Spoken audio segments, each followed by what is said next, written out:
అందరికీ నమస్కారం. అమ్మతోడి ఛానల్‌కి స్వాగతం. ఈ మధ్య నేను ఒక వీడియో పెట్టానండి.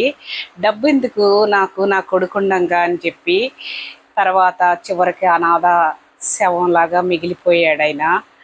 దిక్కు లేకుండా చనిపోయినాడు. ఆ వీడియో పెట్టానండి. ఆ వీడియోకి ఒక అతను నాకు కామెంట్ పెట్టాడు.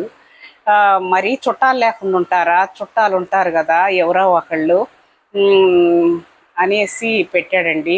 ఈ రోజుల్లో చుట్టాలు ఎవరండి చూసేది? ఎవ్వరు చూడరండి. డబ్బు ఉంటేనే వస్తారు. డబ్బు లేని వాళ్ళ దగ్గరికి ఎవ్వరు రారు. అతను చావు బతుకుల్లో ఉన్నాడండి. చుట్టాలకి కబురు చేసినా కూడా ఎవరు వస్తారు చెప్పండి? మాకెందుకు, ఇక అందరూ కలిసి తీసుకెళ్ళి పొమ్మంటారు, మేము ఎక్కడ తీసుకొచ్చి పెట్టుకోవాలి అవన్నీ అనేవాళ్ళే ఉంటారండి. రాను బోను ఖర్చులు మనకెందుకు, తెలియనట్టే ఉందాం అని చెప్పేసి అలాగే అనుకుంటారు. ఎవరిని చూడరు. బాగుంటే ఒక 10 రోజులు ఉంటేనే కనా కష్టం చుట్టాలు ఇళ్ళల్లో. బాగలేని మనిషిని ఎవరు పెట్టుకుంటారు చెప్పండి?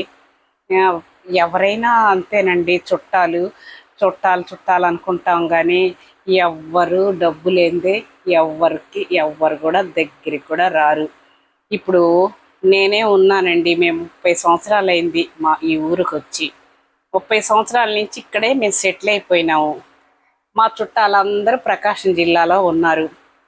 ఇక సడన్గా నేను చనిపోతే చుట్టాలకి, వాళ్ళ ఇళ్ళ పక్కల వాళ్ళకి ఎట్ట తెలిసిద్దండి? వాళ్ళ నెంబర్లు ఎక్కడి నుంచి వస్తాయి? నా ఫోన్లో ఇక నా కొడుకులకి చెప్తారు. ఇట్లాగా ఏ విధంగా అయిందని చెప్పి వాళ్ళకి చెప్తారు. కానీ ఇళ్ళ పక్కల వాళ్ళు ఎవరైనా ఇక కొడుకులే పట్టించుకోకపోతే ఇక దిక్కు లేకుండా చచ్చిపోవాల్సిందే కదండి. చుట్టాలు ఎవరికని చెప్తారు? వాళ్ళ ఫోన్ నెంబర్లు వీళ్ళకి అవసరమా? ఇళ్ళ పక్కల వాళ్ళకి అంతే కదండి. ఎవరైనా అంతేనండి. పిల్లలు చూడకపోతే తల్లిదండ్రులు ఎవరైనా దిక్కు లేకుండా చచ్చిపోవాల్సిందే. చూడండి, ఆస్తి కోసం ట్రాక్టర్ పెట్టి తల్లిదండ్రులను చంపేసేసారు. ఉన్నవాళ్ళు నడుస్తానే చనిపోతున్నారు. ఈ రోజుల్లో ఎంతసేపు అండి చావు? కూర్చున్న వాళ్ళు కూర్చున్నట్టే పోతున్నారు. డ్యాన్స్ వేసిన వాళ్ళు పోతున్నారు. ఆస్తి కోసం తల్లిదండ్రులను చంపుతున్నారు. అంతా డబ్బు కోసమేనండి. ఇలాంటి వాళ్ళల్లో చుట్టాలు, బంధువులు ఇంకా ఏ లోకంలో ఉన్నారండి? చుట్టాలు చూడరు, బంధువులు చూడరు. మన దగ్గర ఒక 10 రూపాయలు ఉండాలి, పెట్టుకోవాలి. లాస్ట్కి ముసలి వయసు వచ్చేసరికి కొడుకులు చూస్తారు, నాకు వీళ్ళు చూస్తారు, వాళ్ళు చూస్తారు అన్న నమ్మకమే ఉండకూడదు. మన దగ్గర డబ్బుంటే ఎవరు దారిని పోయే అయినా చూస్తాడు. అంతేగాని ఎవరో చూస్తారు, నా బంధువులు చూస్తారు, నా వాళ్ళు చూస్తారు, ఈ నమ్మకాలన్నీ పెట్టుకోకూడదండి. మనిషి ప్రాణం ఎంతసేపు అండి? నీటి బుడగ లాంటిది. ఎంతసేపు పోయిద్ది ప్రాణం? దానికే అల్లాడిపోతున్నారు. చూడండి, పత్తిపాటి పుల్లారావు గారి దగ్గర ఉంటాడంట, ఆయన ఎవరో అనుచరుడంట. తల్లిని ఎట్లా కొడుతున్నాడండి, కాలుతో ఎగిరెగిరి దంతున్నాడు. కన్న తల్లి 9 మాసాలు మోసి పాలిచ్చి పెంచి తల్లిని ఆ విధంగా కొడుతున్నాడు. ఎంత దుర్మార్గం అండి!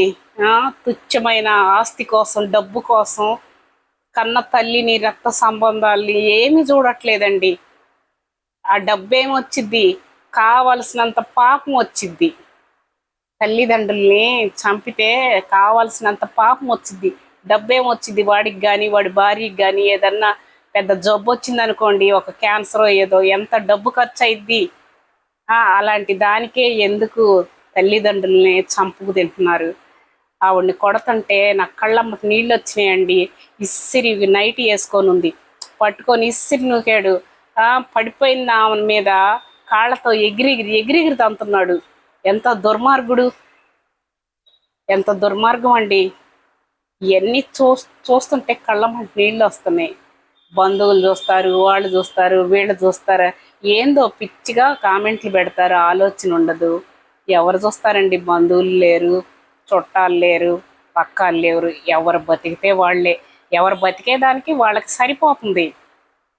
ఒకళ్ళకొకళ్ళు చూసుకునే అంత కూడా లేదు ఈ రోజుల్లో. వాళ్ళ పిల్లల్ని చదివించుకొని వాళ్ళ కుటుంబాలను చూసుకోవటం వాళ్ళదే సరిపోతుంది. ఇంకా వేరే వాళ్ళు చుట్టాలు, బంధువులు, బీరకాయ పీసు వీళ్ళందరినీ చూస్తారా? ఏముండదండి. అదంతా ఒట్టి పిచ్చి భ్రమ అంతే. నా వీడియో నచ్చితే లైక్ చేయండి, సబ్స్క్రైబ్ చేయండి ప్లీజ్.